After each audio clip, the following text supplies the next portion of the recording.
بسم الله الرحمن الرحيم.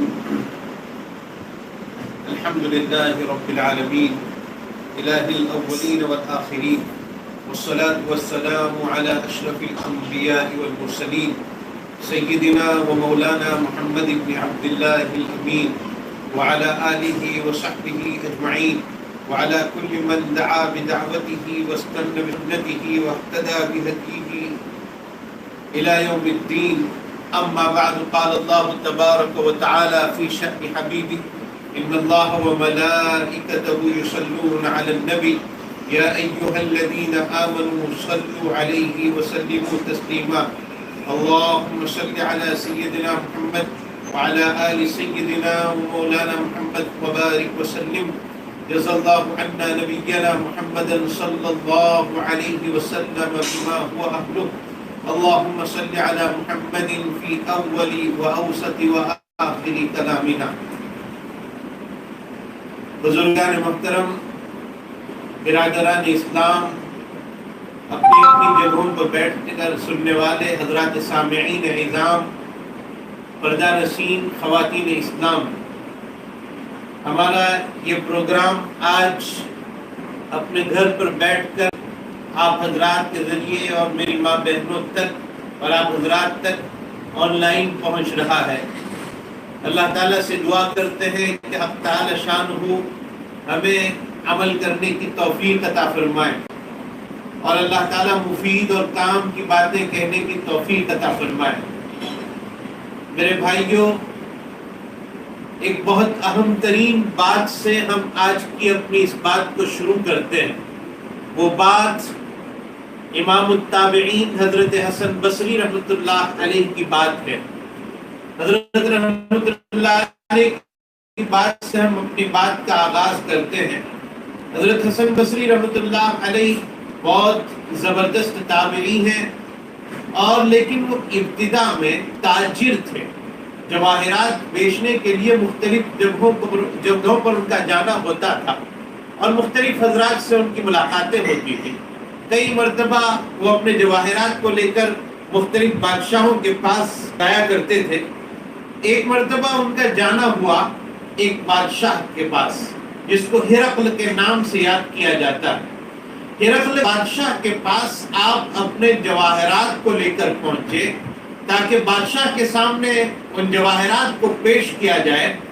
بادشاہوں کو ملنے کے لیے پہلے ان کے ماتحتوں سے اجازت لینی پڑتی ہے. چنانچہ ہرقل کے وزیر سے یہ کہا گیا کہ مجھے بادشاہ سے ملاقات کرنی ہے.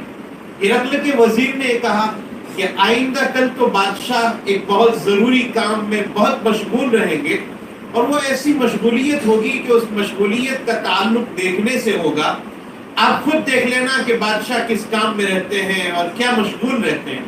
چنانچہ جب دوسرا دن آیا اور حضرت حسن بصری رحمۃ اللہ علیہ سے کہا گیا کہ چلو میں آپ کو ایک ویران جگہ پر لے جاتا ہوں، ایک میدان میں لے جاتا ہوں، اور وہاں میں آپ کو ایک جگہ بٹھا دیتا ہوں، وہاں چپ چاپ بیٹھ کر دیکھتے رہنا کہ بادشاہ آج کون سی مصروفیت میں رہتا ہے، کون سی مشغولیت میں رہتا ہے. چنانچہ حضرت حسن بصری رحمۃ اللہ علیہ ایک میدان میں پہنچے، اور اس میدان میں بیٹھے بیٹھے ایک عجیب و غریب منظر دیکھ رہے تھے. اور وہ منظر یہ تھا کہ ایک سونے کے پانی سے مرصع کیا ہوا ایک خیمہ بنا ہوا تھا، ایک جھونپڑا بنا ہوا تھا، لیکن وہ بہت قیمتی جھونپڑا تھا. سونے کا پانی اس کے اوپر چڑھایا گیا تھا، اور اس میں جو میخیں استعمال کی گئی تھی وہ بھی سونے کی تھی، اور اس کے چاروں طرف قیمتی فرش بچھایا گیا تھا، قیمتی قالین بچھائے گئے تھے. اور دیکھتے ہی دیکھتے وہاں کچھ لوگ آنے لگے. دیکھا گیا کہ عیسائیوں کے پادریوں کی ایک جماعت آئی. یہ کون سی جگہ تھی، اور یہ قبہ کون سا تھا، کون سا جھونپڑا بنایا گیا تھا، اور کون سا بہترین سونے کے پانی کے چڑھائے ہوئے چیزوں سے یہ جھونپڑا جو تیار کیا گیا تھا وہ در حقیقت ایک قبہ تھا، اور اس کے اندر ایک قبر تھی، اور وہ قبر بادشاہ کے لڑکے کی قبر تھی. بادشاہ کا لڑکا اس کے اندر دفنایا گیا تھا. ہرقل بادشاہ کے اوپر وہاں آج 1 سال کے ختم ہونے پر کی موت کی برسی منائی جا رہی تھی. 1 سال ختم ہوا تھا اور 1 سال کے ختم ہونے پر گویا وہاں ایک عرس منایا جا رہا تھا. چنانچہ پہلے نمبر پر جو جماعت آئی وہ عیسائیوں کی پادریوں کی جماعت آئی، اور وہ پادری لوگ آئے بہت بہترین انداز میں. وہ اس قبے کے اندر اور اس خیمے کے اندر داخل ہوئے، کچھ پڑھنے کے بعد وہاں سے نکل گئے. اور ان کے نکلنے کے بعد ایک دوسری جماعت آئی، اور وہ جماعت اس وقت کے ڈاکٹروں کی جماعت تھی، اطباء کی جماعت تھی. وہ جماعت کے اندر گئی اور کچھ پڑھا، انہوں نے کچھ باتیں کی، کچھ روئے دھوئے، اور وہاں سے رونے کے بعد لوگ بھی نکل گئے. ان کے نکلنے کے بعد ایک اور جماعت آئی جن کے ہاتھوں میں ننگی تلواریں تھیں. وہ فوج تھی، اور وہ فوج بھی اس قبے کے اندر داخل ہوئی، اس مقبرے میں داخل ہوئی. کچھ وہ لوگ بھی بوئے، کچھ پڑھے، اور اس کے بعد نکل گئے. اور اس کے بعد چوتھے نمبر پر ایک دم حسین عورتوں کی ایک جماعت آئی جن کے بال کھلے ہوئے تھے، سروں پر ان کے اوڑھنیاں نہیں تھی، اور کھلے سر وہ عورتیں آئی، اور ان کے ہاتھوں میں پلیٹیں تھیں، اور ان پلیٹوں میں سونے اور جواہرات رکھے ہوئے تھے. اور وہ جواہرات بہت قیمتی تھے. وہ عورتیں بھی اندر داخل ہوئی، اور اندر داخل ہونے کے بعد کچھ دیر کے بعد وہ عورتیں بھی نکل گئی. تو یہ مختلف جماعتیں آئی، پادریوں کی جماعت آئی، طبیبوں کی جماعت آئی، اور فوج آئی، عورتوں کی جماعت آئی. ان چاروں جماعتوں کے پاس ہونے کے بعد اخیر میں خود بادشاہ آیا، اور بادشاہ نے آ کر جو باتیں کہی ہے میرے بھائیوں، وہ بہت زبردست باتیں ہیں، وہ بڑی قیمتی باتیں ہیں. اللہ کرے کہ اللہ تعالیٰ ہمیں اس سے سبق لینے کی توفیق نصیب فرمائے. حضرت حسن بصری رحمۃ اللہ علیہ فرماتے ہیں کہ بادشاہ اپنے بیٹے کی قبر کے پاس کھڑا ہو گیا، اور کھڑے ہونے کے بعد اپنے بیٹے سے کہنے لگا، بیٹا تیرا انتقال ہو گیا، اور میں نے تیری قبر کے پاس سے ان مختلف جماعتوں کو گزارا ہے. میں نے پہلے پادریوں کی جماعت کو گزارا جن کے پاس کچھ دین کی باتیں ہیں، جن کے پاس کچھ دین کا علم ہے. میں اگر ان پادریوں کے پڑھنے کے ذریعے تیری روح کو دوبارہ لوٹا سکتا تو لوٹا دیتا، لیکن ان پادریوں کے اس مقبرے سے نکلنے کے بعد مجھے پتا چلا کہ تیری روح کا واپس لانا ان پادریوں کے قبضے کی بات نہیں ہے. اس کے بعد میں نے دیکھا کہ بڑے بڑے ڈاکٹروں کو میں نے تیرے مقبرے میں بھیجا، اور تیرے مقبرے سے وہ لوگ پاس ہوئے، تیرے مقبرے سے وہ لوگ گزر گئے. میں نے انداز لگا لیا کہ ان ڈاکٹروں کے اندر بھی طاقت نہیں ہے کہ وہ تیری نکلی ہوئی روح کو دوبارہ واپس لا سکے. میں نے یقین کر لیا کہ تیری روح کو واپس لانا ان ڈاکٹروں کے قبضے کی بات نہیں. ان ڈاکٹروں کے چلے جانے کے بعد میں نے اپنے ملک کی فوج کے بڑے لوگوں کو تیرے مقبرے میں بھیجا جن کے ہاتھوں میں تلوار تھی، اور میں نے انداز لگایا کہ تیری روح قبض کرنے والے کو اگر ان تلواروں کا ڈر لگتا ہو تو شاید تیری روح کو وہ واپس کر دے. لیکن اس جماعت کے پاس ہونے کے بعد مجھے یقین ہو گیا کہ تیری روح کا قبض کرنے والا اتنا بڑا طاقتور ہے کہ وہ ان فوجوں کی اور ان تلواروں کی جھنکار کے باوجود تیری روح کو وہ واپس کرنے والا نہیں ہے. پھر میں نے عورتوں اور حسیناؤں کی جماعت کو تیرے پاس سے گزارا، اور میں نے یہ یقین کیا کہ اگر تیرے روح کا قبض کرنے والا ان عورتوں کی طرف اگر مائل ہوتا اور مائل ہونے کا خواہاں ہوتا تو وہ شاید ان عورتوں کی وجہ سے تیری روح کو واپس کر دیتا. لیکن مجھے یقین ہو گیا کہ ان عورتوں کا وہ خواہاں نہیں ہے جس نے تیری روح کو قبض کر لیا ہے. تیری روح کو قبض کرنے والا نہ ڈاکٹروں کا محتاج ہے، نہ فوج کا محتاج ہے، نہ پادریوں کا محتاج ہے، نہ حسین عورتوں کا محتاج ہے. تو مجھے یقین ہو گیا کہ تیری روح کا قبض کرنے والا کوئی بہت طاقتور ہے، اور وہ اللہ ہے. اس اللہ نے تیری روح کو قبض کر لیا ہے، جس قبضے کے بعد اب کسی کے اندر طاقت نہیں ہے کہ وہ تیری روح کو واپس لے سکے، تیری روح کو واپس کروا سکے. حضرت حسن بصری رحمۃ اللہ علیہ نے اس سارے منظر کو دیکھنے کے بعد یقین کر لیا کہ واقعتاً ایک دن موت آ جائے گی، ایک دن انتقال ہو جائے گا، اور اس انتقال کے بعد کسی کے اندر طاقت نہیں ہوگی کہ وہ روح کو واپس کر سکے، روح کو واپس لا سکے. اس لیے مجھے بھی ان جواہرات کو چھوڑ کر اس موت کی تیاری میں لگ جانا چاہیے۔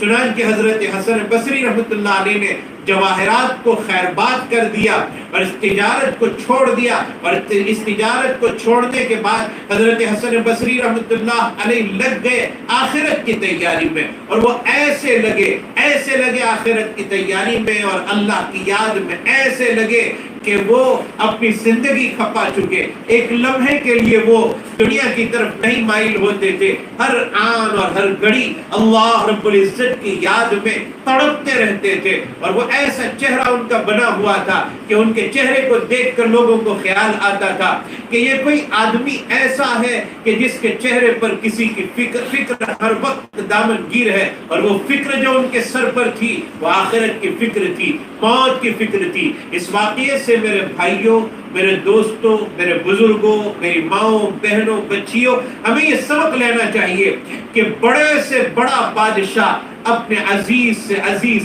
تر کی موت کو روک نہیں سکتا ہے، اور کیسے روک سکتے جبکہ قرآن کریم نے یہ فرمایا ہے اذا جاء اجلهم لا يستأخرون ساعة ولا يستقدمون، جب موت کی گھڑی آ جاتی ہے تو ایک لمحہ آگے نہیں ہو سکتا ہے، ایک لمحہ پیچھے نہیں ہو سکتا ہے۔ میں آج کی اس مجلس میں خود بھی اپنے آپ کو نصیحت کرتا ہوں، اور میری باتوں کو سننے والے تمام حضرات کو میں نصیحت کرنا چاہتا ہوں کہ موت ایک دن آ جائے گی، اور ہمیں پتہ نہیں چلے گا کہ ہماری موت کا وقت آ گیا ہے۔ ہمیں موت سے پہلے آخرت کی تیاری کرنی چاہیے، اور میرا اللہ کتنا کریم ہے، کتنا رحیم ہے، کتنا مہربان ہے کہ اس نے آخرت کی تیاری کے لیے جو کچھ مواقع ہم کو اللہ تعالیٰ نے عطا فرمائے، ان مواقع میں بہت بڑا موقع جو حق تعالیٰ شانہ نے ہمیں عطا فرمایا ہے تیاری کا، وہ رمضان المبارک ہے، جس کا ایک عشرہ آج ختم ہونے جا رہا ہے۔ ابھی چند لمحوں میں افطار ہوگا، اور افطار کے موقع پر یہ عشرہ ختم ہو جائے گا، رحمت کا عشرہ ہی ختم ہو جائے گا۔ میرے بھائیوں اور میری بہنوں اور میرے عزیزوں اور میرے دوستوں، یہ رمضان کا جو عشرہ گزر گیا، ہمیں اس کا ایک حساب لگانا چاہیے، ایک محاسبہ کرنا چاہیے کہ آیا ہم نے اس کی تیاری کی، ہم نے کیسے گزارا۔ اگر اب تک ہم نے قرآن کریم کی تلاوت کی ہے اور قرآن کریم کو بیٹھ کر پڑھا ہے اور بار بار پڑھا ہے، تو اس پڑھنے پر اللہ تعالیٰ سے دعا کرنی چاہیے کہ اللہ تعالیٰ ہماری اس تلاوت کو قبول فرمائے۔ اور اگر ہم نے تلاوت نہیں کی، ہم اگر ان 10 دنوں میں بھی موبائل میں لگے رہے، ان 10 دنوں میں بھی لایانی اور واہی تباہی باتوں میں لگے رہے، تو پھر توبہ کرنی چاہیے اللہ تعالیٰ سے۔ اور میرے بھائیوں، آج میں خاص طور پر بتلانا چاہتا ہوں، ہر مسلمان کے دل میں ایک مرتبہ یہ بات آتی ہے کہ چلو اللہ کے سامنے حاضر ہو جائیں، ہر مومن کے دل میں یہ بات آتی ہے کہ چلو اللہ تعالیٰ کے سامنے حاضر ہو جائیں، چلو 2 رکعت نماز پڑھ لیں، چلو توبہ کر لیں، چلو اللہ تعالیٰ کو منا لیں۔ اور جب بھی یہ خیال آئے تو سمجھنا کہ یہ خیال اللہ تعالیٰ کی طرف سے آ رہا ہے، یہ اللہ تعالیٰ ہمارے دل میں خیال ڈال رہے ہیں کہ اللہ تعالیٰ کو منا لینا چاہیے، دعا کر لینی چاہیے، اللہ تعالیٰ کے سامنے مغفرت کو طلب کر لینا چاہیے۔ یہ خیال آنا یہ اللہ تعالیٰ کی طرف سے ایک مہمان ہے، اچھے خیال کا آنا۔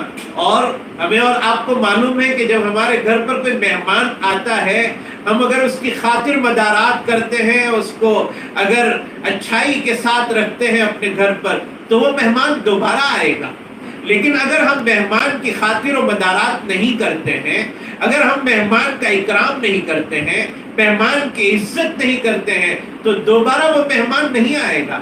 ہمارے یہاں کوئی مہمان آ جائے اور اس مہمان کے آنے پر ہم اس کا اکرام نہ کریں، بلکہ ہم خود گھر کے پیچھے چلے جائیں اور ہم خود اپنے کاموں میں لگ جائیں، اپنے بچوں کے ساتھ کھیلنے میں لگ جائیں اور اپنے دوستوں کے ساتھ باتوں میں لگ جائیں، موبائل پر کھیلنے میں لگ جائیں، کبھی باہر چلے جائیں، اس دوست کو پانی تک کا بھاؤ نہ پوچھے، اس دوست کو چائے کی خاطر مدارات نہ کرے، تو وہ مہمان دوبارہ نہیں آئے گا، بلکہ آپ کے گھر سے نکلتے وقت وہ کہہ کر جائے گا کہ اب دوبارہ ہم آپ کے گھر پر نہیں آئیں گے۔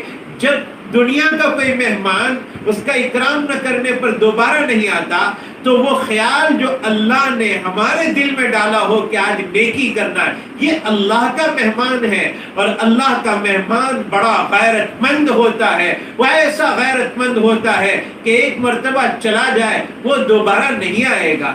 اس لیے میرے بھائیوں، رمضان میں خاص طور پر اور پورے سال میں عام طور پر جب بھی یہ خیال پیدا ہو کہ چلو آج توبہ کرنا ہے، چلو آج دعا کرنا ہے، چلو آج تلاوت کرنا ہے، تو سمجھنا کہ وہ خیال اللہ کی طرف سے آیا ہے اور یہ اللہ کا مہمان ہے، اس کا اکرام کرنا چاہیے۔ ورنہ یہ بات یاد رکھنا کہ شیطان ہر وقت ہمارے ساتھ لگا ہے اور وہ ہمیں اس مہمان کا اکرام نہیں کرنے دے گا۔ شیطان ہر مسلمان کے ساتھ اور ہر انسان کے ساتھ لگا ہوا ہے، لیکن اس کے لوگوں کو بھڑکانے اور ورغلانے کا طریقہ الگ الگ ہوتا ہے۔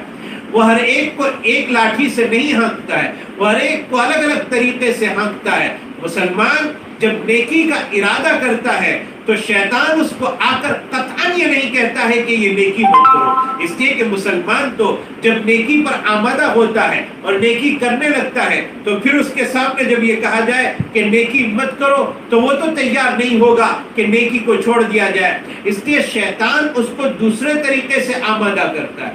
مثال کے طور پر کوئی قرآن کریم پڑھنے کا ارادہ کرتا ہے تو شیطان یہ کہتا ہے کہ اب آپ نے بہت اچھا ارادہ کیا ہے قرآن پڑھنے کا اور قرآن پڑھنا ہی چاہیے، لیکن اتنی جلدی کیا ہے، ابھی تو آپ جوان ہو اور ابھی تو آپ کے پاس بہت وقت ہے، اور دیر کون سی ہو گئی، کتنا اچھا ہوگا کہ ابھی 2 دن باقی ہے، جمعہ کا دن آ رہا ہے، جمعہ کے دن اچھی طرح نہا لینا، غسل کر لینا اور اس کے بعد قرآن پڑھنا، جمعہ کے دن جو کام شروع کیا جائے اس میں برکت ہوتی ہے۔ یہ سارے خیالات وہ انسان کے دل میں ڈالتا ہے اور آہستہ آہستہ 2 دن وہ لیٹ کروا دیتا ہے، اور پھر جب 2 دن وہ لیٹ کرواتا ہے تو 2 دن کے بعد پھر اور وہ لیٹ کروائے گا، اور ایک وقت آئے گا کہ موت کی گھڑی آ جائے گی اور ہم قرآن کو ہاتھ نہیں لگا پائیں گے۔ کسی بزرگ کی مجلس میں جانے کا ارادہ ہو کہ چلو ان کے ہاتھوں پر بیعت ہو جائے، چلو ان کے پاس بیٹھ کر ذکر و شغل میں مشغول ہو جائے، چلو ان کی قیمتی باتیں سنیں تاکہ ہمارے اندر ایمان کی بیٹری چارج ہو جائے۔ اس خیال کے آنے کے بعد شیطان یہ کہے گا کہ ان کی مجلس تو فلاں دن لگتی ہے، فلاں دن عام مجمع ہوتا ہے اور عام مجمع میں بیٹھ کر سنو گے تو اور زیادہ فائدہ ہوگا۔ اس طرح شیطان تاخیر کروا دیتا ہے۔ مجھے یاد آتا ہے کہ پاکستان کے بہت بڑے بزرگ علامہ عارفی رحمۃ اللہ علیہ، بہت بڑے بزرگ گزرے ہیں، اللہ تعالیٰ کروڑوں رحمت نازل فرمائے حضرت پر۔ حضرت نے بہت اچھی بات بتلائی ہے، فرمایا کہ جس طرح شیطان ہم کو دھوکہ دیتا ہے ہمیں بھی شیطان کو دھوکہ دینا چاہیے۔ نفس و شیطان جس طرح ہمارے اوپر دھوکے کا وار کرتا ہے ہمیں بھی اس کے اوپر دھوکے کا وار کرنا چاہیے، اور وہ جس طرح ہمیں بنانے کی کوشش کرتا ہے اس طرح ہمیں بھی اس کو بنانا چاہیے۔ کیسے وار ہو سکتا ہے؟ اس طرح وار ہو سکتا ہے کہ حضرت رحمت اللہ علیہ نے اپنی زندگی کا خود واقعہ سنایا کہ ایک رات میں بیمار تھا اور تہجد کے وقت میری آنکھ کھل گئی، تو میں نے یہ سوچا، شیطان نے خیال دل میں ڈالا کہ آج تم بیمار ہو، آج کے دن اگر تہجد نہیں پڑھو گے تو کیا بگڑ جائے گا، اور تہجد کہاں فرض بھی ہے، تہجد تو سنت ہے، نفل ہے، کل پڑھ لینا۔ تو میں نے یہ سوچا کہ چلو میں بستر پر بیٹھ گیا، اور بستر پر بیٹھ کر میں یہ بات جیسے شیطان مجھے سمجھانے لگا میں بھی اپنے نفس کو سمجھانے لگا کہ دیکھو اللہ نے بیدار کر دیا ہے، تھوڑی دیر بستر پر بیٹھ ہی جاتے ہیں، چلو آج تہجد نہیں پڑھیں گے، کم از کم بیٹھے بیٹھے بستر پر بیٹھے بیٹھے کچھ دیر اللہ سے راز و نیاز کی باتیں کر لیتے ہیں، دعا کر لیتے ہیں۔ تو میں نے بستر پر بیٹھ کر کچھ دیر دعا کی، پھر اپنے نفس کو سمجھایا کہ کتنا اچھا ہوا کہ یہ دعا کرنے کی اللہ تعالیٰ نے توفیق عطا فرمائی۔ کتنی اچھی بات ہو کہ باوضو اگر دعا کی جائے تو اور زیادہ اثر ہوگا، چلو وضو کر لیتے ہیں۔ تو وضو کرنے کے لیے حضرت گئے اور وضو کرتے کرتے سوچنے لگے کہ وضو کر لیا ہے، باوضو دعا کریں گے، کتنا اچھا ہو کہ 2 رکعت نماز پڑھ کر ہی دعا کر لی جائے۔ 2 رکعت کے ارادے سے مصلی پر کھڑے ہوئے اور کئی رکعتیں پڑھ لی اور پھر دیر تک دعا کرتے رہے۔ تو یہ نفس کو سمجھانے کا طریقہ ہے، شیطان کو سمجھانے کا طریقہ ہے۔ جس طرح شیطان ہمیں الٹے راستے پر سمجھاتا ہے، ہم بھی اس کو سیدھے راستے پر جانے کے لیے ہم بھی اس کو ورگلانے کی کوشش کریں تو انشاءاللہ شیطان کا وار اور نفس کا وار ہمارے اوپر اثر نہیں کر سکے گا۔ ہمیں ایک بات تو یہ یاد رکھنی چاہیے کہ رمضان المبارک آیا، ہم کئی مرتبہ یہ بول رہے تھے کہ رمضان آنے والا ہے، آنے والا ہے، آنے والا ہے، آج اس کا پہلا عشرہ ختم ہو رہا ہے، ہمیں پتہ بھی نہیں چلا کیسے وقت گزر گیا، کن گھڑیوں میں وقت چلا گیا، ہمیں نہیں پتہ چلا۔ یہی حال ہوگا کہ ایک دن عید کا اعلان ہوگا اور رمضان ختم ہو جائے گا، ہمیں پتہ نہیں چلے گا، اور ایک دن ہماری زندگی ختم ہو جائے گی، ہمیں پتہ نہیں چلے گا۔ اس لیے نیکیوں کے معاملے میں یہ خیال رکھنا چاہیے کہ جس نیکی کا خیال ہو کہ آج یہ نیکی کرنا ہے، اس کو اسی وقت کر لینا چاہیے، ورنہ شیطان ہمیں اس کام میں پورا نہیں اترنے دے گا۔ میں آپ کو سیرت نبوی صلی اللہ تعالی علیہ وسلم سے اس کی مثال بتلاتا ہوں کہ نبی کریم صلی اللہ تعالی علیہ وسلم نے اپنی امتیوں کو کیسے سبق پڑھایا کہ جیسے ہی نیکی کا خیال آ جائے فوری طور پر اس پر پورا کام کر لینا چاہیے، پورا عمل کر لینا چاہیے۔ نبی کریم صلی اللہ تعالی علیہ وسلم نے ایک مرتبہ عصر کی نماز پڑھائی مسجد نبوی علی صاحبہا علیہ الصلوۃ والتسلیم میں، اور عصر کی نماز پڑھانے کے بعد جیسے ہی آپ نے سلام پھیرا تو سلام پھیر کر فوراً تیزی کے ساتھ ایک اہلیہ محترمہ کے کمرے کی طرف تشریف لے گئے۔ روزانہ کا آپ کا یہ معمول نہیں تھا کہ آپ تیزی سے دوڑتے ہوئے چلے جائیں، آپ ہمیشہ آہستہ آہستہ جاتے تھے۔ آج دوڑتے ہوئے بہت تیزی کے ساتھ جب آپ تشریف لے گئے تو صحابہ نے جب آپ واپس ہوئے تو سوال پوچھا کہ اللہ کے نبی صلی اللہ علیہ وسلم آپ کا یہ عمل نہیں ہے کہ آپ دوڑتے ہوئے تشریف لے جائیں، آج کیا بات تھی کہ آپ نے سلام پھیرا اور سلام پھیرنے کے بعد آپ تیزی سے تشریف لے گئے، کیا معاملہ تھا؟ تو نبی کریم صلی اللہ تعالی علیہ وسلم نے فرمایا کہ میں نے اپنے گھر میں، اپنے کمرے میں، اپنے تکیے کے نیچے ایک سونے کا ایک ٹکڑا رکھا تھا جو مجھے صدقہ کرنا تھا، اور وہ میں صدقہ کرنا بھول گیا، مجھے ابھی یاد آیا تو میں تیزی سے اٹھ کر فوری طور پر چلا گیا اور میں نے جا کر اس کو صدقہ کر دیا، اب مجھے اطمینان ہو گیا۔ حضور اکرم صلی اللہ علیہ وسلم کی یہ حدیث ہمیں یہ سبق دیتی ہے کہ اے میرے امتیوں، صدقہ کرنے کا خیال ہو تو فوری طور پر کر لینا، نیکی کا خیال ہو فوری طور پر کر لینا، ورنہ شیطان ایسا پیچھے لگے گا کہ وہ خیال ہی ذہن سے نکال دے گا، وہ خیال ذہن سے نکال دے گا۔ میرے بھائیوں، رمضان المبارک میں خاص طور پر اس کا اہتمام کرنا چاہیے کہ جہاں بھلائی کا ارادہ ہو جائے ہمیں اس بھلائی کو کر لینا چاہیے، اور جتنی بھلائیاں ہم کریں گے ہمارے نام اعمال میں لکھی جائے گی، اور جتنا کام ہم اچھائی کا کریں گے کل قیامت میں نیکیوں کے پلڑے میں اس کا رکھا جائے گا اور اس کا وزن کیا جائے گا، اور انہی اعمال سے اللہ راضی ہو جائیں گے، اور جب اللہ راضی ہوں گے تو انشاءاللہ ہمارے لیے جنت کا فیصلہ ہوگا۔ ہم اپنے آپ کو گناہوں سے بچانے والے بنے، نیکیوں کی طرف لے جانے والے بنے، یہی کامیابی کا راستہ ہے۔ حضرت داؤد علیہ نبینا علیہ الصلوۃ والتسلیم ایک مرتبہ اپنے گھر میں بیٹھے ہوئے تھے اور ان کی خادمہ حاضر ہوئی اور آ کر کہا حضرت آپ بہت سیدھا سادہ کھانا کھاتے ہو، کیوں نہ ایسا کیا جائے کہ آج آپ کے لیے بہترین گوشت میں پکا لوں اور بہترین گوشت پکا کر آپ کو میں آپ کے سامنے پیش کروں۔ حضرت داؤد علیہ السلام نے کہا ٹھیک ہے پکا لو۔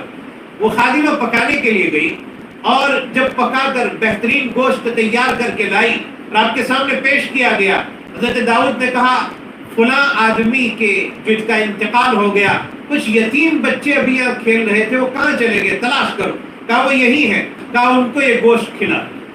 خادمہ نے کہا حضرت آپ اپنے لیے کچھ کیوں نہیں رکھ لیتے ہیں، سارا گوشت ان یتیم بچوں کو کیوں دے دیتے ہو؟ حضرت داؤد علیہ السلام نے یہ کہا کہ حضرت داؤد علیہ السلام نے یہ کہا کہ میں یقیناً رکھ لیتا، لیکن میں ایک بات پوچھنا چاہتا ہوں اور وہ اہم ترین بات ہے، اگر وہ بات کا جواب تو مجھے دے دے تو پھر میں اپنے لیے روک لوں۔ اس عورت کے کہنے پر حضرت داؤد علیہ السلام نے جو بات سمجھائی وہ بات بہت زبردست ہے، سونے کے حروف سے دل کی تختی پر لکھنے کے قابل ہے۔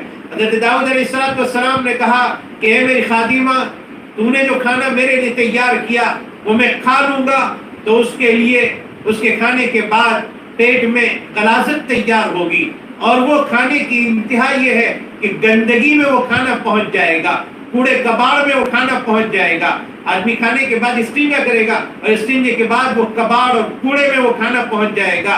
اور اگر ان یتیموں کو وہ کھانا کھلایا گیا تو وہ کھانا عرش پر پہنچے گا، یعنی اللہ تعالیٰ اس پر اجر و ثواب عطا فرمائیں گے.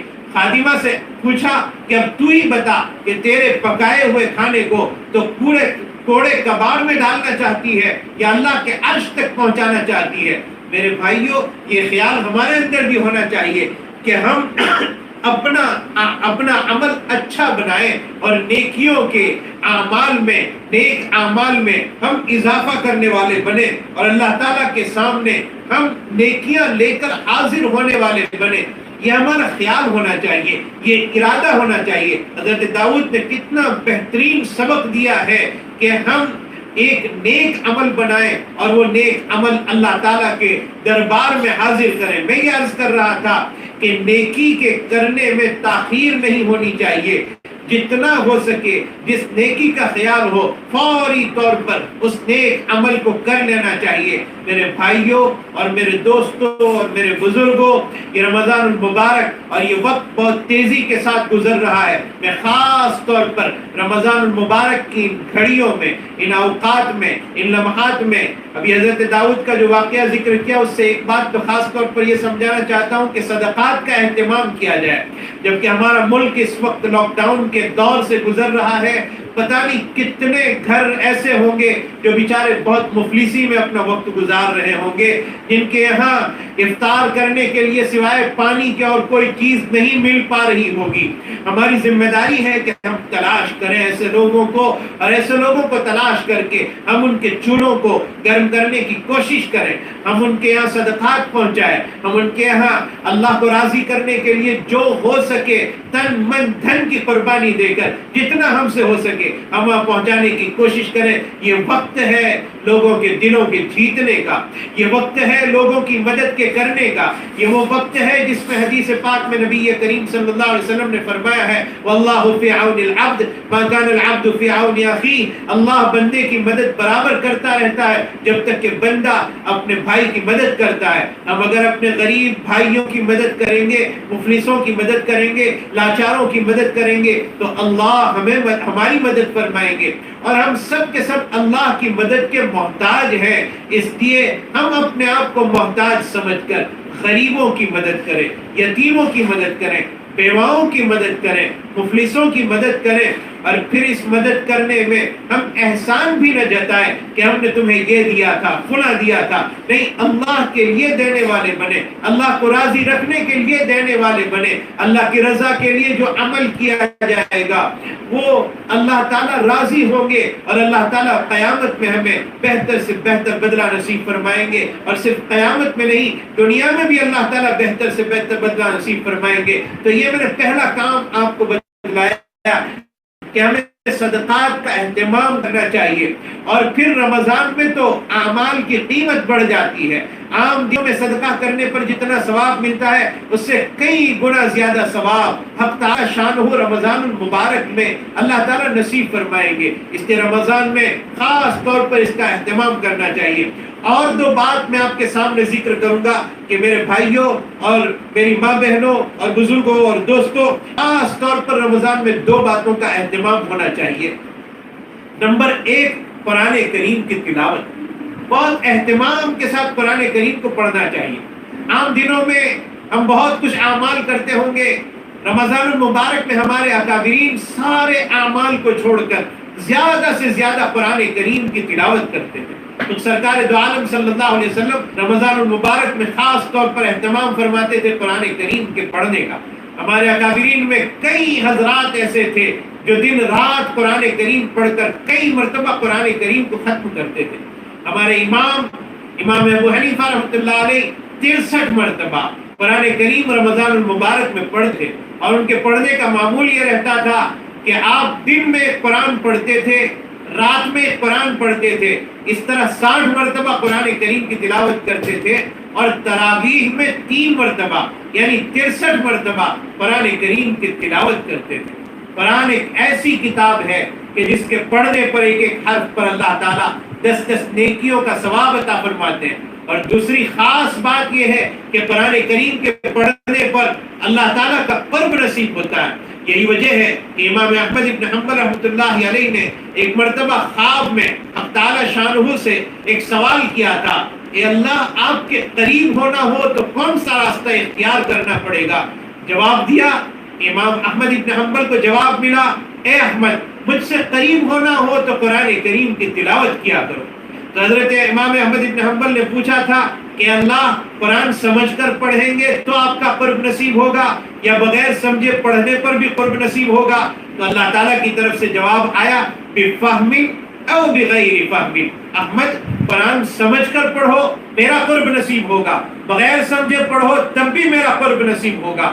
معلوم ہوا یہ ایسی کتاب ہے کہ جس کا ترجمہ ہمیں نہیں معلوم، اس کے باوجود بھی اللہ تعالیٰ کا قرب نصیب ہوتا رہے گا۔ تو قرآن کے پڑھنے پر اللہ تعالیٰ اپنا قرب خاص نصیب فرماتے ہیں، اللہ تعالیٰ اپنا تقرب نصیب فرماتے ہیں۔ اس لیے میرے بھائیوں، رمضان المبارک میں خاص طور پر قرآن کریم کی قرأت اور تلاوت کا اہتمام ہونا چاہیے، اور بہت اہتمام کے ساتھ قرآن پڑھنا، اپنے دوسرے کاموں کو چھوڑ دینا چاہیے، جو ایسے کام جو رمضان کے بعد بھی ہو سکتے ہیں ان کاموں کو چھوڑ کر خاص طور پر قرآن کریم کی تلاوت کا اہتمام کرنا چاہیے۔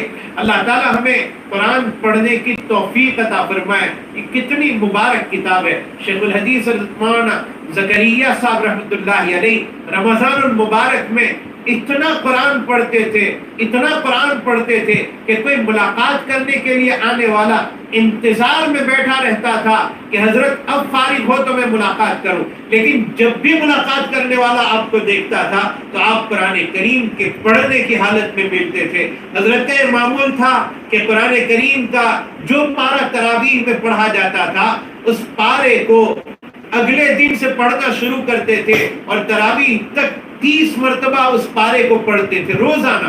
سوا پارہ جو تلاوت کیا جاتا ہے تراویح میں، روزانہ اس کو 30 مرتبہ پڑھتے تھے۔ چنانچہ آخری دن رمضان کی آخری رات میں وہ جو آخری پارہ 30 مرتبہ پڑھا جاتا تو 30 مرتبہ آپ کا قرآن کریم آخری روز ختم ہوتا تھا۔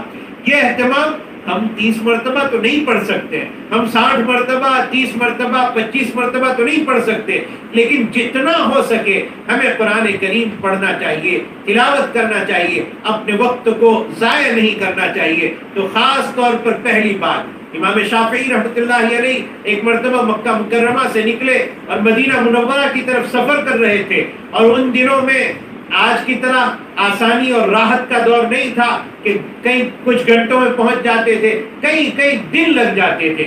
حضرت امام شافعی رحمۃ اللہ علیہ جب مکہ سے نکلے اور مدینہ پہنچے تو کسی نے پوچھا کہ راستے میں آپ کا کیا معمول رہا؟ تو حضرت رحمۃ اللہ علیہ نے فرمایا، امام شافعی رحمۃ اللہ علیہ نے، کہ مکے سے مدینے تک پہنچتے پہنچتے میں نے 16 مرتبہ قرآن کریم کو ختم کیا۔ تو یہ قرآن کا معمول ہونا چاہیے، تلاوت کا معمول عام دنوں میں بھی ہونا چاہیے۔ ہماری یہ کمزوری ہے کہ اللہ تعالیٰ کا یہ کلام ہمارے پاس موجود ہے جو ہمارے گھروں میں رکھا ہوا ہے، اور کئی دن گزر جاتے ہیں ہم اس کو اٹھا کر پڑھتے نہیں ہیں، ہم اس کو اٹھا کر اپنے ہاتھوں میں نہیں لیتے ہیں، جبکہ یہ برکت کی کتاب ہے، رحمت کی کتاب ہے، سمجھنے کی کتاب ہے، اور اس کو روزانہ تلاوت کرنا چاہیے، اور رمضان میں خاص طور پر تلاوت کرنا چاہیے۔ ایک بات۔ دوسری بات جو قرآن کریم کی تلاوت کے ساتھ ہونی چاہیے وہ یہ روزانہ کا ایک معمول ہو، روزانہ کا 15-20 منٹ یا آدھے گھنٹے کا ایک معمول ہونا چاہیے کہ ہم روزانہ وقت نکال کر اللہ کے سامنے رو کر دعا کرنے والے بنے، رو دھو کر دعا کرنے والے بنے۔ اللہ تعالیٰ دعاؤں کو سنتے ہیں، دعاؤں کے سننے والے ہیں اللہ تعالیٰ۔ اور مجھے یاد آیا ہمارے ایک بہت بڑے بزرگ جن کا انتقال ہو گیا، بڑی لمبی عمر میں انہوں نے انتقال پایا، تقریباً 106 سال کی عمر میں انتقال ہوا۔ حضرت شاہ وصی اللہ صاحب رحمۃ اللہ علیہ کے ساتھ رہنے والے، ان کے شاگرد اور ان کے خلیفہ حضرت مفتی محمد حنیف صاحب جون پوری نور اللہ مرقدہ، بہت اونچے پائے کے اور بہت بڑے عالم تھے، بہت بڑے بزرگ تھے۔ حضرت رحمۃ اللہ علیہ فرمایا کرتے تھے، اور مجھے ان کی بات بہت یاد ہے، بہت اچھی طرح یاد ہے۔ حضرت رحمۃ اللہ علیہ فرماتے تھے کہ بھائی رات میں اگر تہجد کے وقت آنکھ کھل جائے اور ہم اپنے بستر میں ہوں اور لحاف میں سوئے ہوئے ہوں، سر بھی باہر نہ نکالیں، اور لیٹے لیٹے اگر اللہ تعالیٰ کے سامنے ہم دعا کر لیں گے تو اللہ ایسے کریم ہے کہ اس لیٹے لیٹے دعا مانگنے والے کی دعا بھی اللہ رد نہیں فرمائیں گے، بلکہ اس کو بھی اللہ تعالیٰ قبول فرما لیں گے، اور اللہ تعالیٰ اس پر بھی اجر جزیل عطا فرمائیں گے، اور اس کے مانگنے کو اللہ تعالیٰ رد نہیں فرمائیں گے۔ تو جو اللہ سونے والے کی دعا کو رد نہیں فرماتے، اس اللہ کے سامنے اگر باوضو بیٹھ کر رو رو کر گڑ گڑا کر دعا مانگی جائے تو یقیناً اللہ تعالیٰ دعائیں رد نہیں فرمائیں گے۔ اور وہ اللہ خاص طور پر تہجد کے وقت میں اگر اللہ تعالیٰ سے دعا کی جائے تو وہ دعا تو اللہ تعالیٰ یقیناً رد نہیں فرمائیں گے۔ اللہ تو اپنے وعدے کے بالکل پکے ہیں، وہ کبھی دعا کو رد نہیں فرماتے ہیں۔ جو مانگا جاتا ہے اللہ یا تو وہ عطا فرماتے ہیں، یا اس جیسا عطا فرما دیتے ہیں، یا اس سے بہتر چیز عطا فرماتے ہیں، یا آخرت کے لیے اس کو جمع کر کے رکھتے ہیں۔ اللہ کسی کی دعا کو ضائع نہیں فرماتے ہیں۔ لیکن تہجد کے وقت جو دعا مانگی جائے وہ خاص طور پر اس طرح قبول ہوتی ہے کہ تہجد کے وقت تو اللہ خود اعلان فرماتے ہیں، آؤ آؤ میرے بندو جاگو، کون ہے مانگنے والا، میں دینے کے لیے تیار، کون ہے رونے والا، کون ہے استغفار کرنے والا، کون ہے مغفرت طلب کرنے والا، کون ہے رزق کا طالب، میں اس کو دینے کے لیے تیار۔ جس وقت اللہ خود پکار رہے ہیں، وہ یہ ہو نہیں سکتا کہ اللہ تو کہہ رہے ہیں آ جاؤ اور وہ اللہ رد فرما دے۔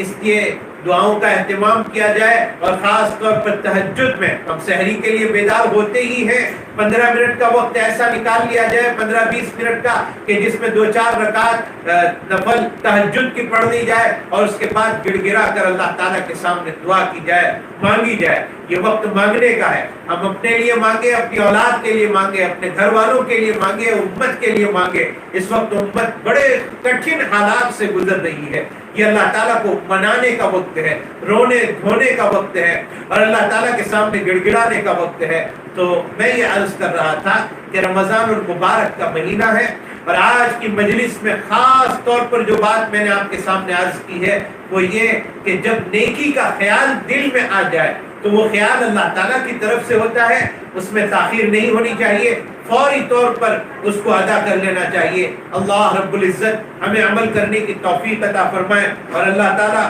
ہمارے اس سننے سنانے کو قبول فرمائے، اور اللہ تعالیٰ نے ہمیں جو توفیق عطا فرمائی ہے کہ کچھ کہا جائے، کچھ سنا جائے، اللہ تعالیٰ کہنے سننے سے زیادہ عمل کی توفیق عطا فرمائے۔ رمضان کا بہت ایک اہم ترین حصہ گزر گیا ہے، ماں بقیہ حصے کی حق تعالی شان ہو ہمیں قدر کرنے کی توفیق عطا فرمائے۔ اللہ تلاوت کرنے کی توفیق عطا فرمائے، تسبیحات پڑھنے کی توفیق عطا فرمائے، دعاؤں کا اور صدقات کا اہتمام کرنے کی توفیق عطا فرمائے۔ ای دعا ازمن و از جملہ جہاں آمین بعد، وآخر دعوانا ان الحمدللہ رب العالمین۔